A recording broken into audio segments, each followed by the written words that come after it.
high everyone नमस्ते सबैलाई good morning र आज चाहिँ म यहाँनिर अन्डा र भेजिटेबल्सको ऱ्याप बनाउन गइरहेको छु र यहाँनिर चाहिँ मैले अन्डा लिएँ र यो अन्डामा चाहिँ मैले अलिकति नुन अनि ब्ल्याक पेपर हालेर मजाले फिटेर चाहिँ म अमलेट बनाउन गइरहेको छु है यो अमलेट चाहिँ म एउटै बनाउँछु ठुलो प्यान लिएर है अनि म यहाँनिर यो अन्डालाई मजाले फिटेँ र यहाँ मैले अलिकति भेजिटेबल्सहरू प्रिपेयर गरेको छु र मैले यहाँनिर ठुलो प्यान लिएँ र प्यानमा चाहिँ अलिकति बटर लगाएँ है अनि यसरी अमलेट बनाउन गइरहेको छु यो म सिङ्गल अमलेट बनाउनेवाला छु प्यान ठुलो छ नि त र यसरी मैले यहाँनिर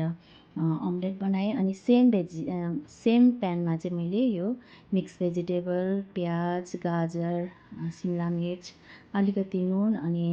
अरिगेनो चिल्ली फ्लेक्स हालेर चाहिँ मैले यसलाई हल्का पकाएँ र यो अन्डालाई चाहिँ अघि बनाएको अमलेटलाई चाहिँ मैले यसरी